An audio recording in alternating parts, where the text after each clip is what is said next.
Hi, I'm Dr. Randy Bach, and I'm honored tonight to have a guest with me, Mr. Jeff Cohen from MA for Fair Elections. And he is helping us kind of clean up the voter rolls. You know, it's a funny thing.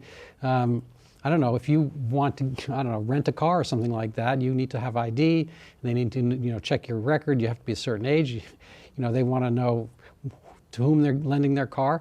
We have something, you know, quite, I would say as valuable or more so to drive our nation correctly or not. And we have, you know, universal suffrage for citizens, not felonious and so forth, but if you're law-abiding, whatever, you have the right to vote. But your vote counts only a certain amount if it's not as long as it's not diluted by factitious, fictitious, fake, fraudulent, funny votes.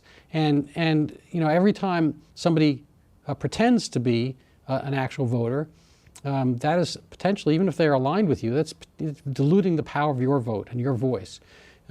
So stockholders, you know, if you have shares of Apple, you get to vote on what Apple does. And I don't happen to own any shares of Apple, I don't get to. So you're a shareholder of a great organization called the United States of America, or in this case, state of Massachusetts and or municipalities. But I would like to, you know, with that preface, have Mr. Cohen explain what is the organization, how do we find it, what's it there for, and how bad actually is the problem, say, in Massachusetts? Sure. Let me give you a little bit of history, if I might, first. We started off as a group that was collecting signatures for voter ID to get it on the ballot in November of this year. We ultimately failed. That was last fall. At that point in time, we were the Massachusetts group. Massachusetts MA, the number 4, fairelections.org is our website. And that group was a very small group at the time. It was only 8 or 10 individuals that were the main core of the group, and then we managed to get a bunch of volunteers to help us out collect signatures. And that group grew significantly. Once that initiative failed, we didn't collect enough signatures. Our group has now grown to about 80 or 90 people that we invite to our weekly Zoom calls on Wednesday evenings. Mm-hmm. And that Massachusetts for Fair Elections group, we focus on a wide variety of different election integrity issues, including cleaning up the voter rolls. We are going to get back on the voter ID team, voter IDs, get it on the ballot in 2026. We also focus on non-citizens, making sure that only qualified citizen voters get on the voter rolls, and a variety of other subjects. And what we did is we, in this past spring, we collected the public records from 351 cities and towns across the state, every single city and town across the state. And we had to do that because Secretary Galvin is not willing to provide the statewide voter rolls as is required by federal law. The National Voter Registration Act of 1993 requires that each state distribute the statewide voter rolls to the public. And unfortunately, we don't have access to that.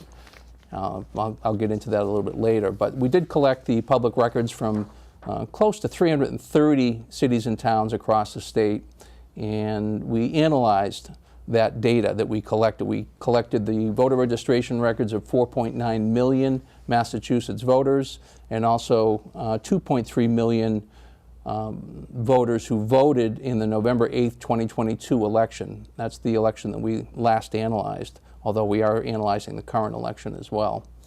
And what we found are some staggering numbers. And the analysis was actually done by the other sister, not a sister group, but a different group called United Sovereign Americans. And that is a national group. The other group, the Massachusetts for Fair Elections group, is a state group, it's a statewide group. The national group has probably around 10,000 volunteers across the country. And so we took the data that we collected with the Massachusetts for Fair Elections group and we turned it over to United Sovereign Americans. I'm the co-director of each of those groups. and we analyzed the voter rolls that were time-stamped this past spring. And what we found was some shocking numbers. And everybody wants the voter rolls to be correct because we want to make sure that only qualified citizen voters are allowed to vote in a federal election, which is the law. But what we found was that there were almost 800,000 illegal or uncertain voter registrations from this past spring that from the data that we analyzed. We also found that of those 800,000 people, almost 300,000 of those people voted in the November 8th, 2022 election. And in addition to that, we found that there were almost 88,000 more votes cast than voters who voted in the November 8th, 2022 election. Say that one more time. Almost 88,000 more votes cast than voters who voted in the November 8th, 2022 election. That's kind of blowing my mind a little bit. You're saying at the end of the day, they totaled up, there's two of us in this room, right? So if we counted how many people are in this room, it's 2. So we do that, and then we submit it, we have this video, but then tomorrow somebody says, oh, there were actually 3 people in the room, or 2.5, or something like that. Explain this to me. What does that actually mean? Well, it's all state-provided data. This data was all collected from the Secretary of State's office, the vote totals, and also from the individual cities and towns via it was state data given to the city and town clerks that we collected through those public records requests, and that's the data that was analyzed. So the information is irrefutable. Now, the backdrop of all that is that federal law only allows for an error rate of less than 1 in 125,000 ballots in error in order for an election to be lawfully certified. So the election that took place in November 8, 2022 was unlawfully certified. It should not have been certified because of the huge number of errors that exceed the federal guidelines. Yeah, so I play tennis. I was playing doubles a while ago, and I was running back. I was in the back, and I was running back and forth, and I was getting this play and that play. And I'm not saying a great tennis player, but for this one point, I was a great tennis player for 5 minutes or 2 minutes, whatever it was. And there was one guy, he was playing net, and it never went to him. And then finally, the ball went to him, and he slammed it right at his own feet. And there's a whole line, like you had one job just to get that slam. It seems to me the Secretary of State has this one job, which is to, be the governor, not the state governor, but to govern this electoral process and to keep things sacrosanct. I mean, he might argue that he's, keeping track of business records and all that kind of stuff, but it seems to me you have one job, which is to ensure the sanctity of the democratic process. And it seems not only a matter of ignoring it, but is there some kind of complicity? I mean, what's the actual sentiment going on by people allowing this kind of thing to carry on? Well, I think the people in power just don't want to change it. I mean, let's face it, it's a certain party that's under control right now, in control of the state, I should say. And they don't want to change things. And first, I must say that I'm a volunteer with United Sovereign Americans and not a spokesperson. I had to get that out. But it's a very bad situation. I think part of the problem is, the main problem is that the statewide voter rolls are not accessible to the public. And towards that end, the Massachusetts for Fair Elections group, again, fairelections.org is the website. Yep. And we actually sued Secretary Galvin for failing to provide the statewide voter rolls as is required by federal law. And this lawsuit took place in U.S. District Court in Boston. And this case has precedence because there have been lawsuits filed, or were lawsuits filed, in the state of Maine, state of South Carolina, and the state of New Mexico. And all of those were resolved within the past 3 to 6 months, some of them very recent, especially South Carolina. And in each of those cases, the states lost that lawsuit and were required to supply the statewide voter rolls to the public. So we hope that that will be the case in our situation, especially since our case was filed in U.S. District Court in Boston, which is the same court that made the ruling in Maine. Well, you got to be careful. I mean, I'd like to be optimistic about it, but my understanding is that, the judges in the U.S. District Court, they live here, they didn't come from Mars or someplace else. They are of the political milieu. And they may very well have been appointed by people who agree with the basic sentiment. So, good luck, and I mean that. And as a matter of fact, just for any of my friends who might be listening to this, we're going to be having a fundraiser at my house. So this is a disclaimer to help this organization, because I feel very strongly about it. There's an old expression, everybody has complains about the weather, but nobody does anything about it. We've been complaining about fraudulent elections. I see over and over again. I was actually doing a video cast with a gentleman from Brazil just minutes before we arrived here today, and the fact of the matter is that they don't quite have the political process we have here. This is a valuable thing, and if you can't save it and preserve it, you're going to get aspects of tyranny. So I think it's crucial that people kind of follow along with this, left and right. It's a funny thing. I may or may not believe this, but I have some friends. That's the difficult part to believe. But amongst my friends, I went to a big number high school reunion not too long ago, and the guys I saw there, great guys. It was an all boys school. They're all guys, but mostly on the left, because I grew up in New York City. So New York City. And at various points, we're talking about, election fraud and whether there should be voter ID. And my friends, but they're not pushing it. They're not pushing it. They don't, they say, yeah, it's really kind of, that is kind of unsavory.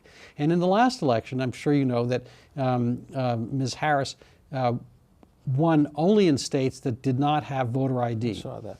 So she didn't win any states where there's voter ID. And, a lot of things, Trump won a lot of the states that didn't have voter ID. He won, there are certain Democrat kind of run states that he won, but the Senate votes went the other way. There were very, very close elections in Wisconsin, and Arizona, and so at any rate. And Pennsylvania went one way, but the others went the other way. And, the votes kind of trickle in. You have this vote washing report summary, and we're not going to be able to show it here, but maybe we can put it up as a slide. But in California, there's total injections. We're not talking about drugs here.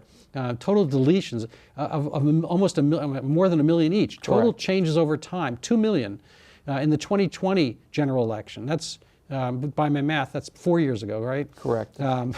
So these are big numbers. It dwarfs the numbers in Pennsylvania. I know California has more people, but not that many more people. There's only 23,000 injections in California and 70,000 in Illinois. So California has 1 million injections of votes. And again, the numbers are bigger in California, it's bigger, but just that number alone is 50 times bigger than in Pennsylvania, when the population is not 50 times bigger than Pennsylvania. First of all, what is an injection? What's a deletion? What do these changes mean? And does this show that people are watching the system or not?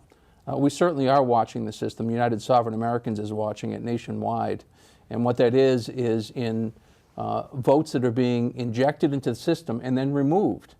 The information regarding that particular vote was deleted because we have we can look at it over time, or we looked at it over time, and that's how we found out those numbers. And I have to say that United Sovereign Americans, the national group,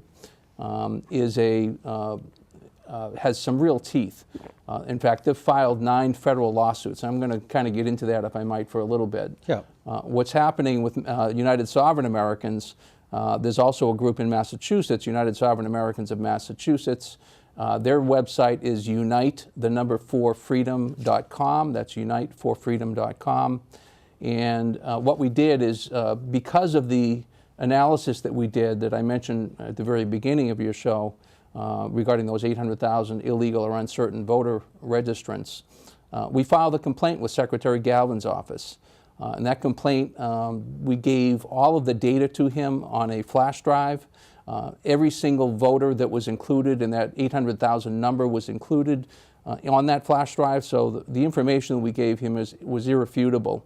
And since he did not respond to that complaint, we went ahead and filed a suspicious activity report with the FBI, with the Department of Justice, and the Department of Homeland Security. None of them replied to our complaint. And so in 9 states, including Pennsylvania, national lawsuits were filed against the chief election officials in each state, the attorney generals. In addition to that, there were named in the lawsuit was the Department of Justice, and also Merrick Garland was named as a respondent in those 9 federal lawsuits. Election law is civil rights law. And so when these individuals fail to respond to a complaint or a lawsuit, their official immunity is stripped, and they could be held personally liable for not correcting the problems that exist within our voting system. The voting system is completely messed up, as everybody knows. I think everybody feels it, but we actually have the data to prove it. And those 9 federal lawsuits are writs of mandamus that were filed, essentially telling the chief election official in each state to do their ministerial duties of making sure the election is conducted lawfully. And unfortunately, that's simply not the case across the country. In fact, in just 20 states, United Sovereign Americans has exposed over 29 million either illegal or uncertain voter registrations, and also 10 million of those people voted in the November 8th, 2022 election. Keep in mind that the federal permissible error rate is 1 in 125,000 ballots in error. So clearly it surpassed that number by many thousands of percent, and that election should never have been certified. Which one? The November 8th, 2022. We're doing a similar analysis to this past election. It's going to take a while to get the data because we have to get it from each individual city and town for now. So what got you interested in this? After the 2020 election, I knew that something was amiss. And so I did. Well, you're the only one who thinks that, right? Not exactly. There's a lot of people that feel that way. There's a lot of mistrust in the election system. And this is not a partisan issue. This is a bipartisan issue, a bipartisan problem that we all need to address. And we need to have trust in our election system. Without that, we have no country. And so it's the job of the citizens at this point to make sure that that happens. And that's exactly what we're doing. Well, it's the job of the citizens, and it's also the responsibility of the courts, and it's the responsibility of the federal government. And we have an interesting system here. We have federalism, which actually sort of means the opposite. So we have this federation of states. When 30-second history lesson, when we were formed, we were the United States of America. A state is considered a sovereign nation.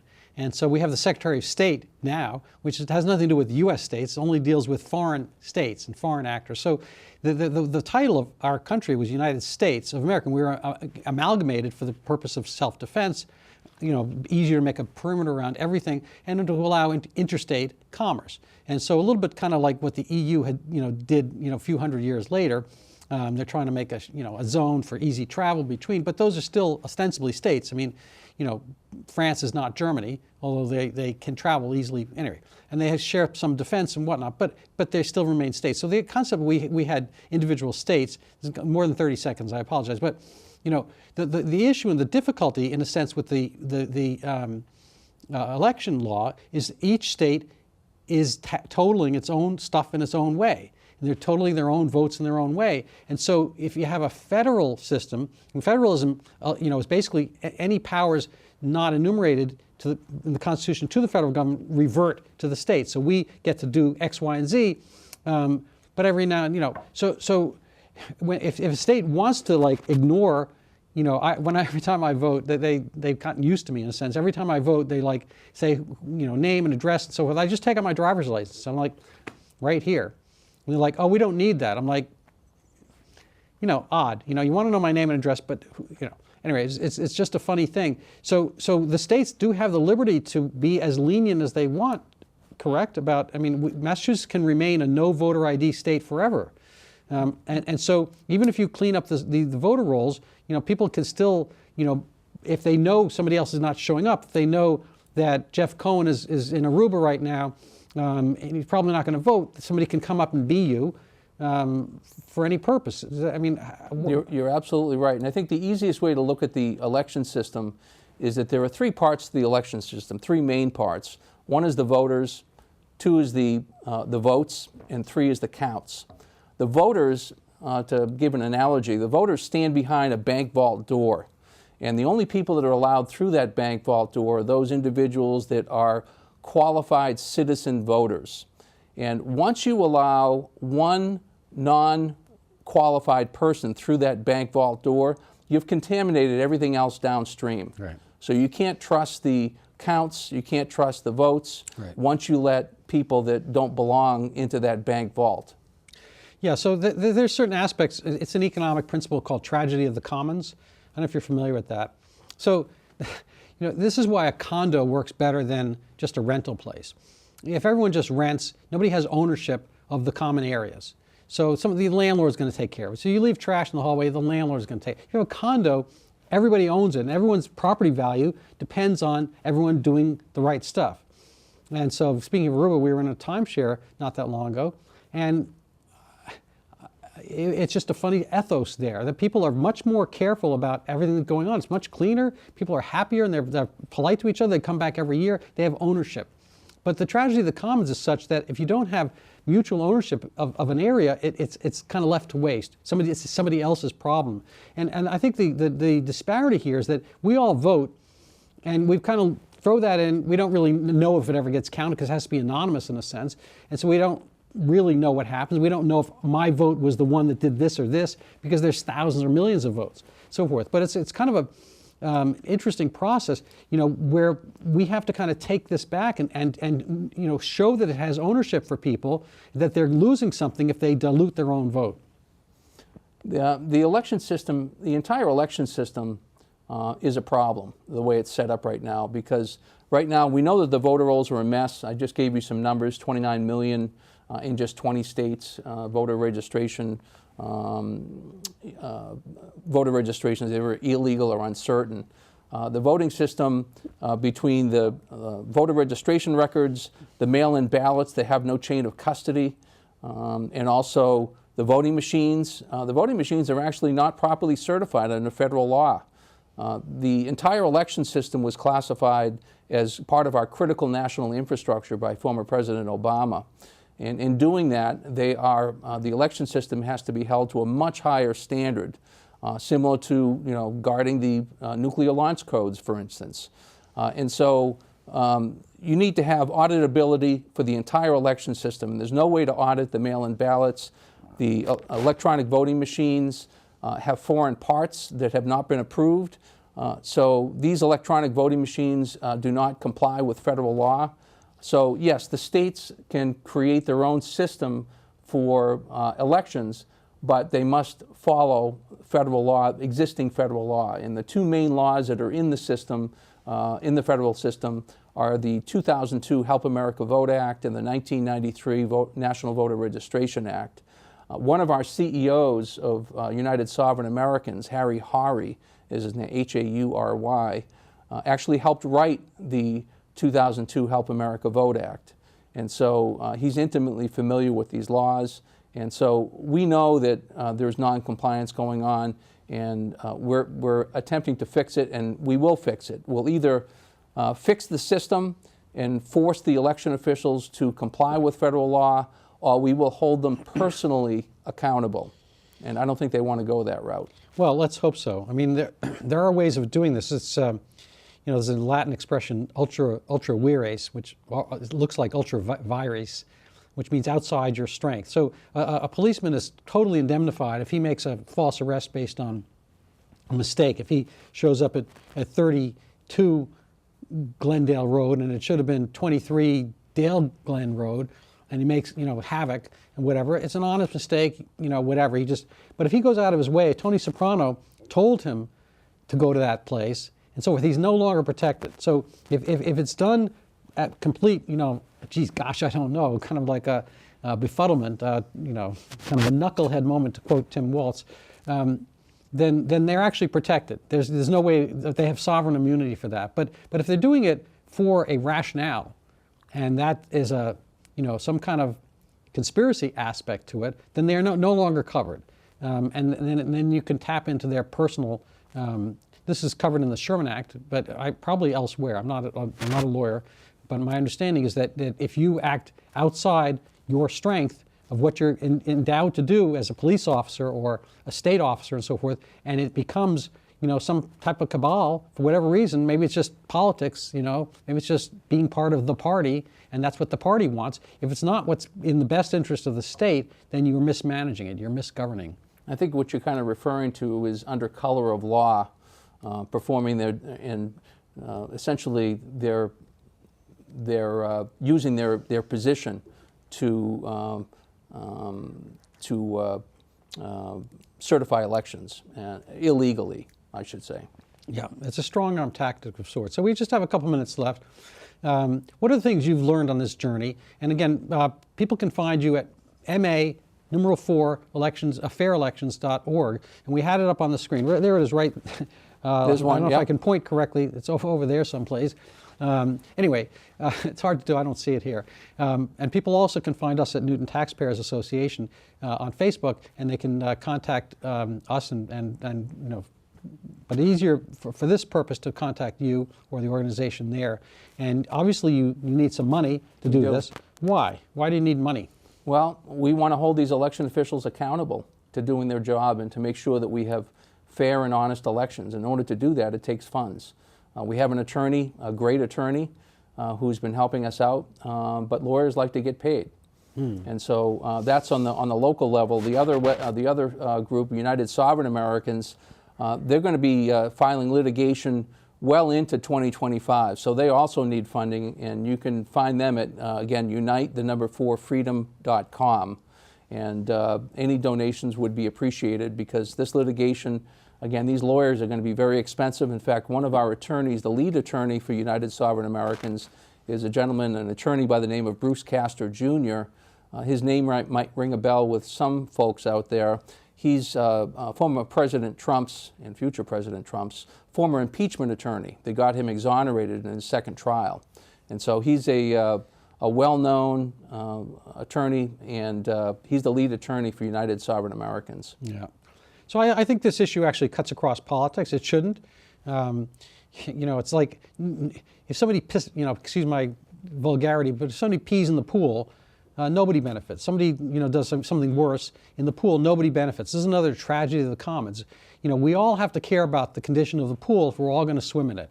And so, thank you for cleaning this pool. It's not that different. This is a pool of voters. And if we just allow everybody else to come in and do it, it can be done from abroad theoretically. People can waltz in and be, kind of surrogates of somebody else. This kind of is your first step to, quote unquote, banana republic. And I love bananas, mind you. But, they had an election in Venezuela not that long ago, and the vote came in, and everyone thought the rebel, the anti-Maduro, anti-Chavez party won, and by all accounts, externally they did. But guess what? They didn't, because the guys in charge co-opted the process. So you can't have the governing party co-opt the process, even if you are a Democrat. And in order to be a Democrat, you have to have some respect for democracy, in my view. So, Republicans, we value the republic, but we also want the democracy, and they should also have it vice versa. So thank you so much. Find Jeff Cohen at MA4fairelections.org and us at Newton Taxpayers Association. Thank you. Thanks, Randy. Appreciate it.